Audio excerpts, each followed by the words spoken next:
Hello everyone, sorry for jumping in before the episode, but I just want to tell you all about the Thinking in English Patreon. Patreon is a way for you guys to support Thinking in English and receive some amazing benefits. We have conversation clubs at least 6 times a week, allowing you to practice your English speaking. We offer weekly discussion sessions with English tutors, including me, where you can ask any questions you have. We have a Discord server and chat rooms, so you can talk and meet other English learners and practice English. I release bonus episodes every Friday, and depending on your subscription level, there are also free English group classes and one-on-one conversations with me available. There are also some new and exciting new benefits coming in the next few weeks, so join now. I'm currently offering 7-day free trials if you join right now. Click the link in the description or go to www.patreon.com/thinkinginenglish to join now.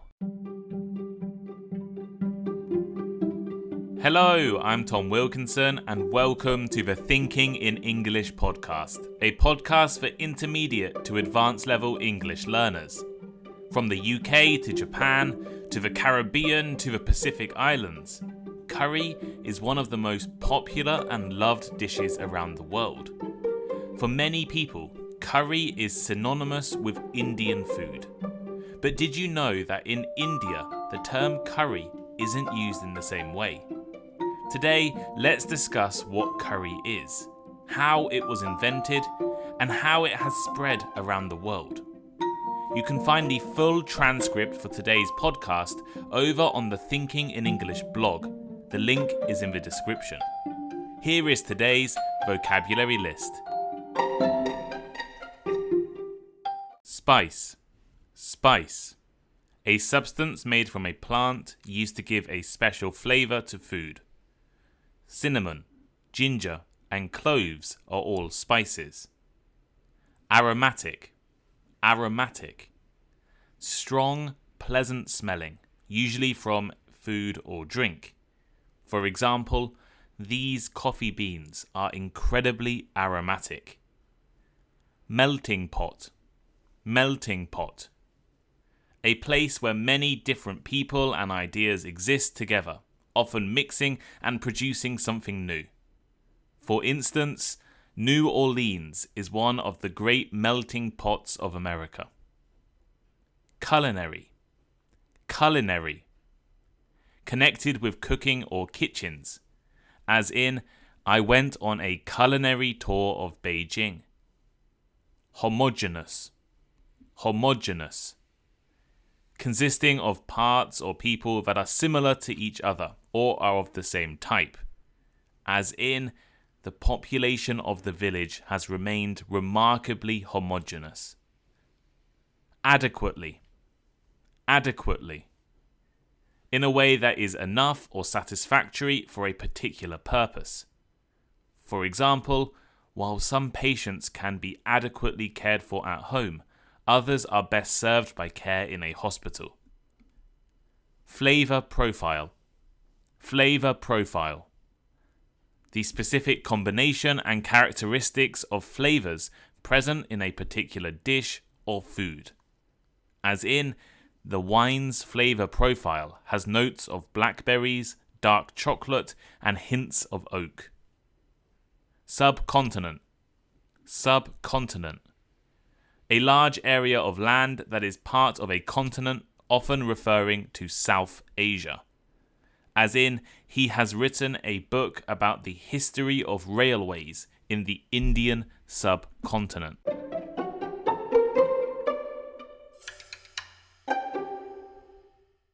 Growing up in the UK, Indian food, or at least what we think of as Indian food, was a massive part of my culture.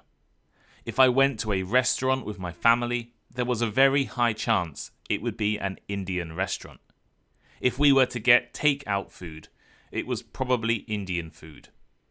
And UK supermarkets are filled with aisles of curry sauces, curry making kits, and other accompaniments for a British-style Indian meal. In fact, in my hometown, a small town of about 6,000 people, there were 4 Indian restaurants. and more Indian restaurants in the neighbouring towns and villages. Going for a curry is such a common part of UK culture. Heading to the Indian restaurant on a Friday night, drinking a few beers with a spicy curry, rice, naan bread, and other delicious side dishes. Growing up, I loved chicken tikka masalas, lamb boltis, pepper-filled jalfrezis, served with poppadoms and onion bhajis. Now, if you're from India, or you're just not from the UK, you may be a little confused. To a British person, they are some of the most iconic and popular Indian dishes. Chicken tikka masala, jalfrezi, poppadoms, onion bhajis.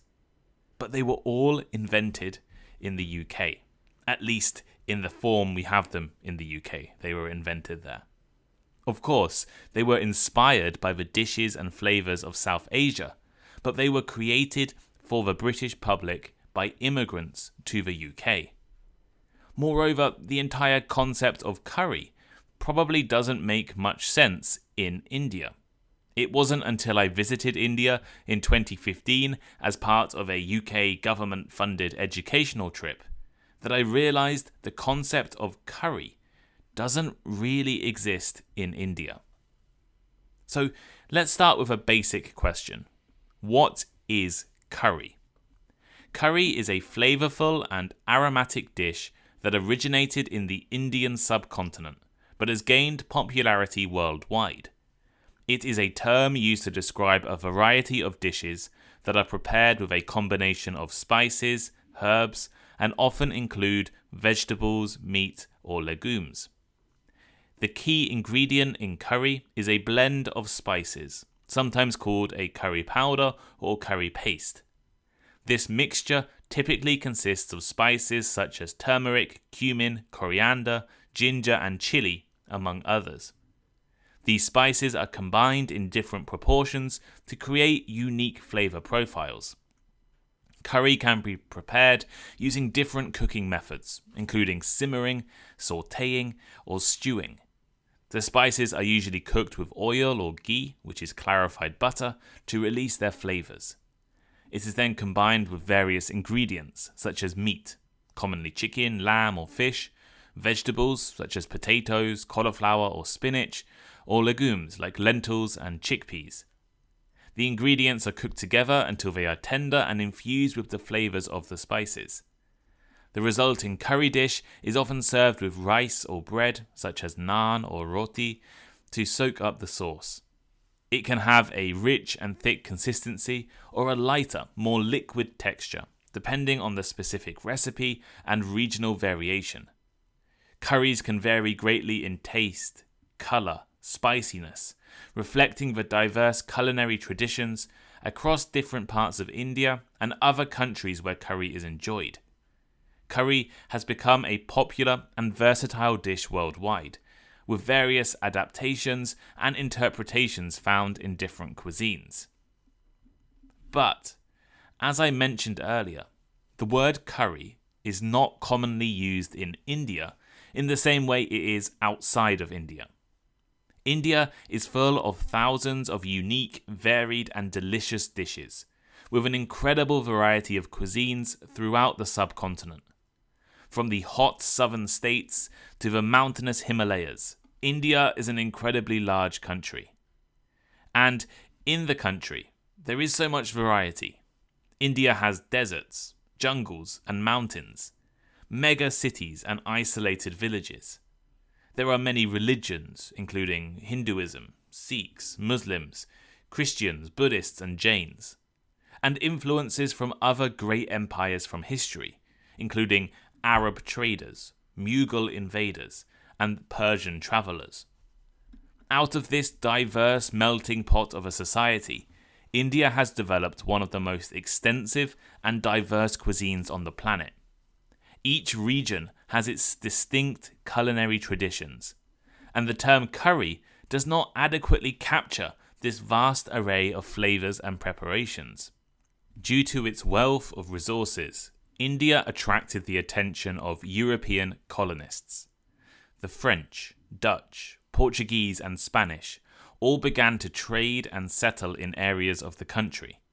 But most famously, Britain ultimately ended up fully colonizing India in the 19th century. When European colonial powers arrived in India, they did not understand this cuisine. They could not comprehend the variety, flavours, and styles of cooking across the country. Instead, they grouped various dishes, cuisines, techniques, and traditions of South Asia into one category: curry. The word curry probably dates back to the 16th century, with the Portuguese colonialists in the Indian region Goa the first to use this term. It's not exactly certain where the Portuguese took the word from, but it could have been borrowed from the Malayalam, Kannada, or Tamil languages. For example, the word curry in Tamil can be translated to spiced sauce. The Portuguese were using the word caril to refer to the local cuisine, and in the plural tense, this became curry or curry. Eventually, this developed into the English word curry. The Europeans in India combined different dishes into a single category of food, curry, and then they added their own categories: mild, medium, and hot spice levels. This concept of categorizing food into spice levels is now incredibly common in Western countries, and also places like Japan. But it was in the Bengal Golf Club in Kolkata that curries were first sold based on their level of spice. In India, specific dishes are referred to by their regional or local names. Rather than curry, you will hear terms like biryani, thali, dosas, and chats. The term curry, as used outside of India, often implies a homogeneous, sauce-based dish with a specific flavour profile. However, Indian cuisine offers a much wider range of flavours, textures, and cooking styles, including dry dishes, stir-fries, and dishes with thick gravies. This diversity is not adequately captured by the term curry.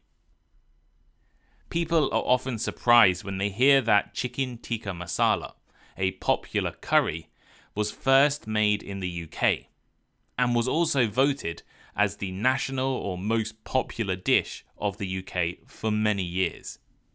It is a demonstration of how important curry is to UK cuisine and culture. The flavours and spices of Indian cuisine were brought back to the UK by the colonialists and also generations of immigrants from South Asia. To do this, they developed curry powders, blends of spices such as coriander, black pepper, ginger, cumin, and turmeric, which were pre-packaged and then shipped across the world. While inside India there were thousands of unique spice mixtures and blends, the British identified a specific flavour profile with curry, and therefore this specific flavour profile became associated with the entire idea of Indian food. In India, however, British curry powder was never popular. The first Indian restaurant in the UK was the Hindustan Coffee House in London, which opened in the year 1810. And although it closed after only a few months, more restaurants soon opened. These restaurants were popular with the growing number of Indian students and also British people who had spent time out in India.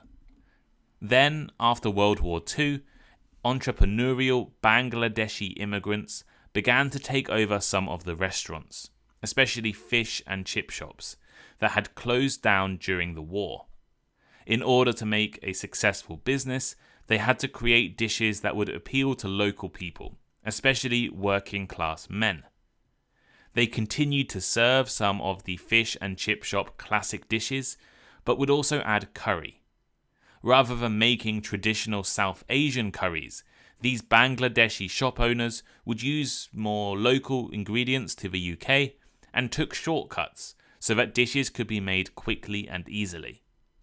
Still today, almost every fish and chip shop in the UK will have curry sauce on its menu, and the vast majority of Indian restaurants in the UK are operated by men from the Sylhet region of Bangladesh. Indian food in the UK has been adapted for British tastes. While the inspiration is from the cuisine of South Asia, immigrants to the UK would change their recipes and food styles to increase their number of customers. For example, Indian restaurants in the UK will serve food in courses, starters, mains, and side dishes, which suits Europeans, but is not common in India. And most famously, quite a few of the most popular British curry dishes were actually invented in the UK, not in India. One of these British curries is the chicken tikka masala.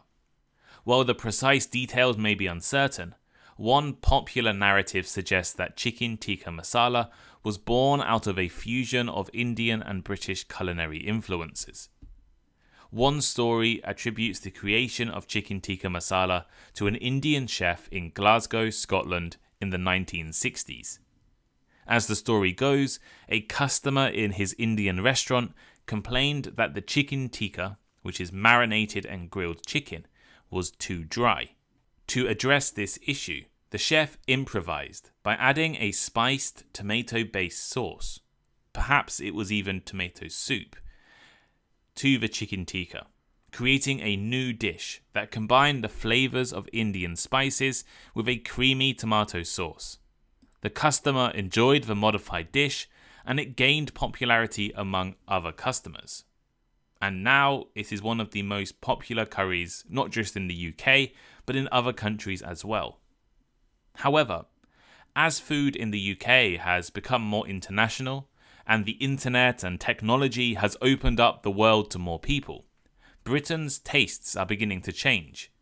There is now a much bigger demand for authentic Indian food, rather than the classic British curries.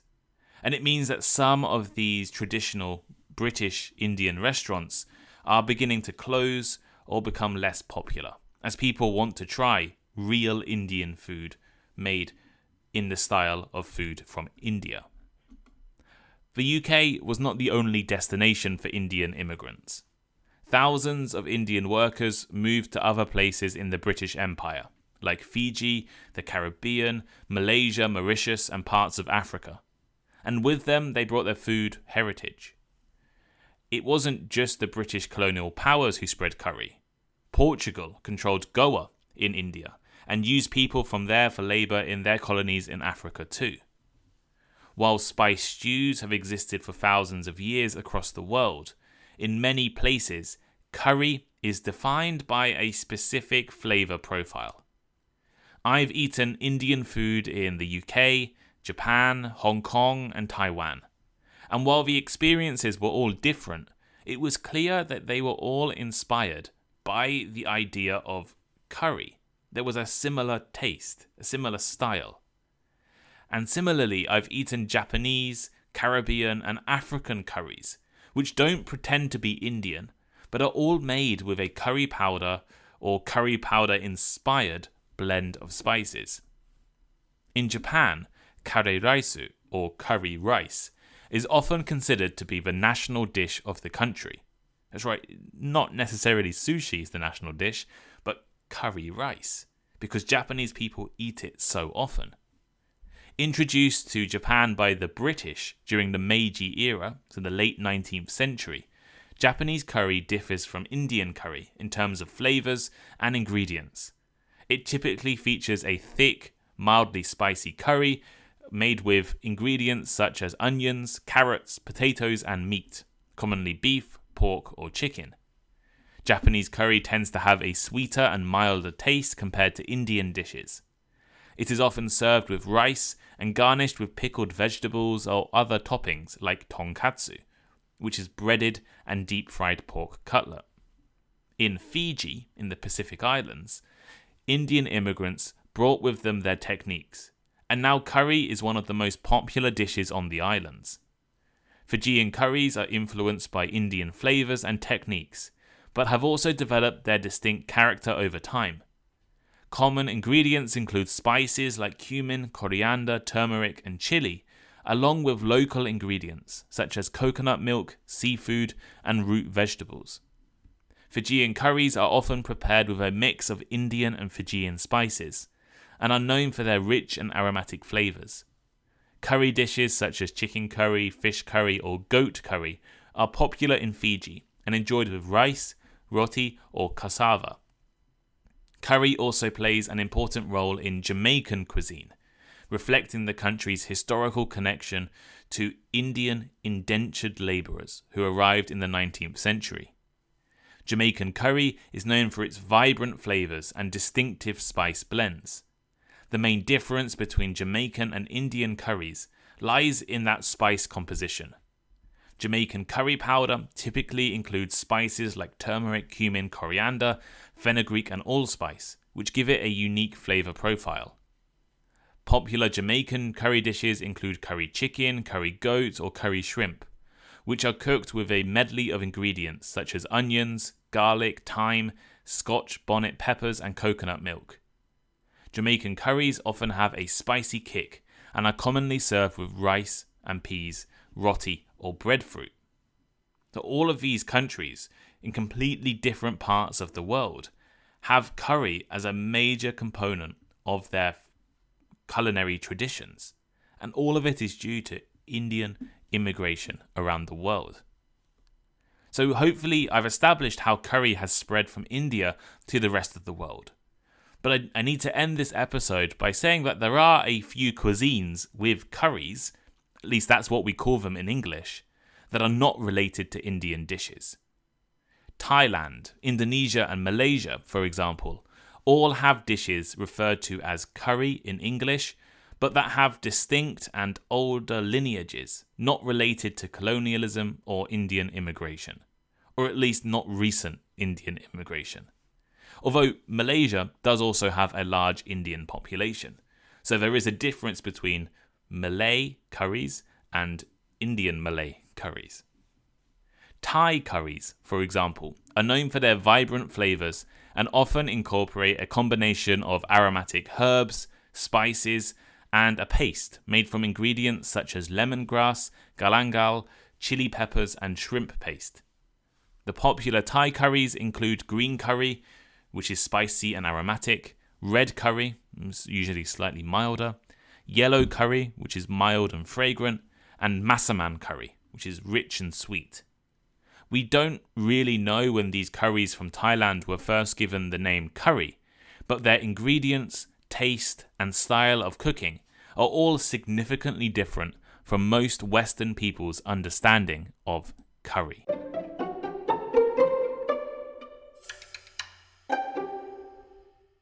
So here is today's final thought. Throughout this episode, I've tried to highlight how food, immigration, and colonialism are intimately linked. What you may consider to be Indian food in your country is likely very different from what food is actually like in India.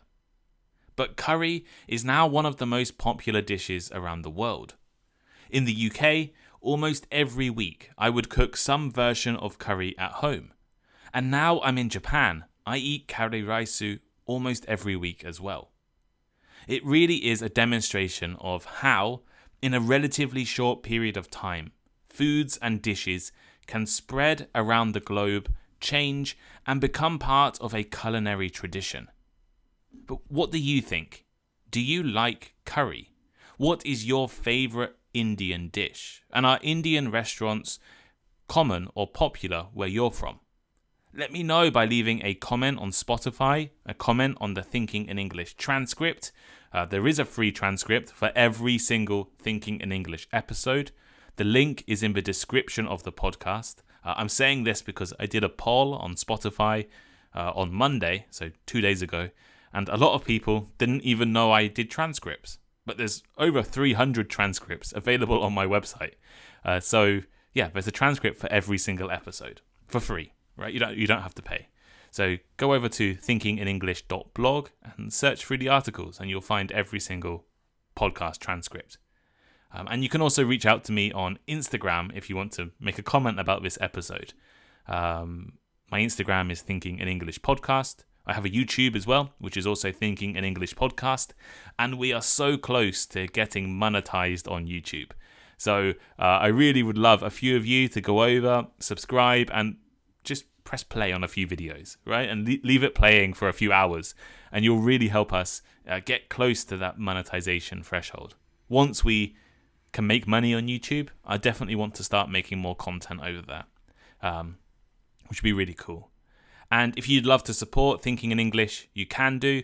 There's our Patreon with a 7-day free trial.